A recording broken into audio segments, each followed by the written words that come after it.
সব থেকে জনপ্রিয় সফল প্রধানমন্ত্রী বঙ্গবন্ধু কন্যা শেখ হাসিনা সব সময় পৃথিবীর অন্যতম বৃহৎ গণমাধ্যমগুলোতে লিড নিউজ পান।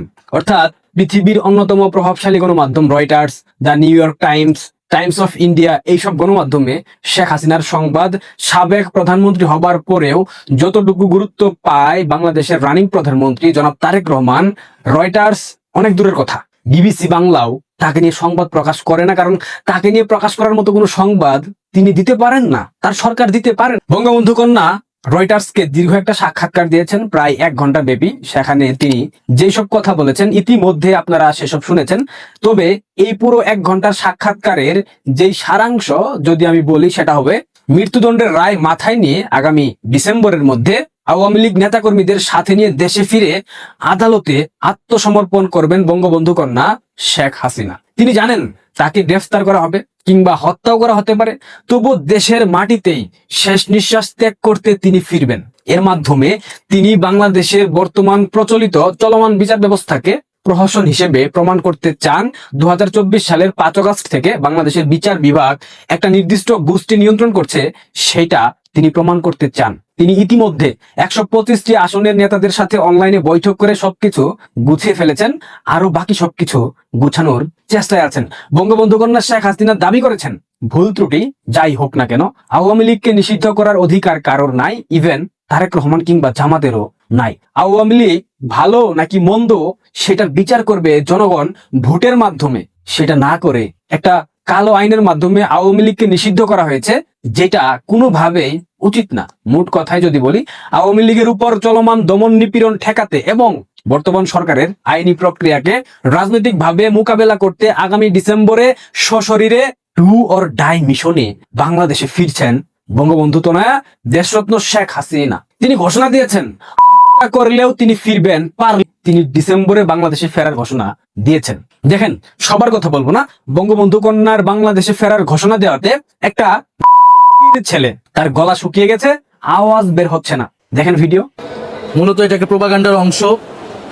বাংলাদেশে এখন আওয়ামী লীগকে দলগতভাবে বিচারের আওতায় মুখোমুখি নেওয়ার কথা সরকারও খবরের মধ্যে বাংলাদেশে ফিরবেন, তাহলে ওনার পাসপোর্ট দেওয়া হোক। কি বিএনপি পাসপোর্ট দিবা না? আপনারা যারা রাজনীতি বুঝেন তারা ভালো করে জানেন বঙ্গবন্ধু কন্যা যা বলেন সেটা তিনি করেই ছাড়েন। অনেকেই ভাবছেন বিএনপির ঈদের পর আন্দোলনের মতো এইটাও একটা ফাঁকা আওয়াজ, অনেকেই ইতিমধ্যে বলেছে, কিন্তু তারা যে ভুল ভাবছেন এটা এখন আপনারা বুঝতে পারছেন না।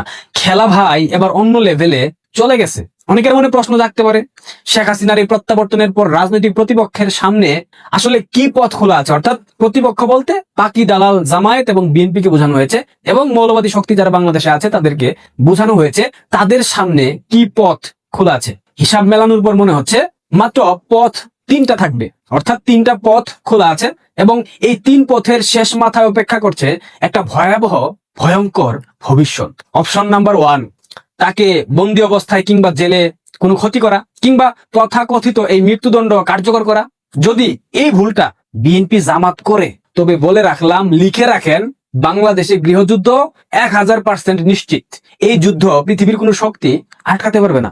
যারা ভাবছেন যুদ্ধ হলে পার পেয়ে যাবেন, তারা একটু বাংলাদেশের মানচিত্রের দিকে তাকান। বাংলাদেশের 3 দিকে ভারত, একদিকে মিয়ানমার, আর দক্ষিণে বঙ্গোপসাগর, 4 দিক থেকে কিন্তু লকডাউন।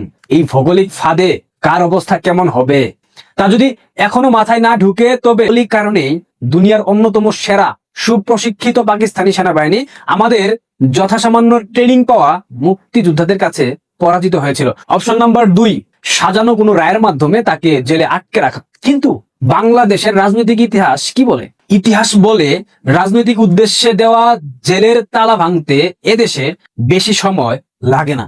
এটিএম আজাহার, সাজাপ্রাপ্ত আসামি আজকে জাতীয় সংসদের সংসদ সদস্য তারেক রহমান, দণ্ডপ্রাপ্ত আসামি আজকে বাংলাদেশের প্রধানমন্ত্রী। এগুলা ইতিহাস, এগুলা মানতে হবে। এবং শেখ হাসিনার ক্ষেত্রেও খুব দ্রুতই সেই তালা ভেঙে পড়বে। গণজোয়ার জনস্রোতে তারেকের জেল ধসে পড়বে। অপশন 3, মহাজোট কিংবা সমঝোতা, অর্থাৎ রিকনসিলিয়েশন। এখন এই 3টা পথের মধ্যে কোন পথটা আসল, মানে যৌক্তিক? আমার মনে হয় আসল পথ 3 নম্বর অপশন, অর্থাৎ সেটা হলো জাতীয় সমঝোতা কিংবা রিকনসিলিয়েশন। বিএনপিকে যদি রাজনীতিতে টিকে থাকতে হয় তবে আওয়ামী লীগের সাথে এক টেবিলে বসতে হবে এবং পরিষ্কার শর্তে আসতে হবে। শর্ত নাম্বার 1, জার্মানি যেভাবে নাৎসিদের নিষিদ্ধ করেছিল সেভাবে বাংলাদেশের মাটি থেকে স্বাধীনতা বিরোধী জামাত এবং তাদের ছানাপোনাদের রাজনীতি চিরতরে নিষিদ্ধ করতে হবে। শর্ত নাম্বার 2, 1972 সালের মূল সংবিধান পুনর্বহাল করে ধর্মভিত্তিক রাজনীতি চিরতরে বন্ধ করতে হবে। এরপর শুরু হতে হবে এক ঐতিহাসিক হিসাবের খাতা বন্ধ করার প্রক্রিয়া। সমঝোতা হতে হবে বিগত। সেভ করেন, একটা কথা বলি, ভারত যদি না চায় তবে বাংলাদেশের স্থলপথ, সমুদ্রপথ কিংবা আকাশপথ তিনটার একটা দিয়েও কোনো শস্য দানা কিংবা বুলেট বাংলাদেশের ভূখণ্ডে ঢুকতে পারবে না।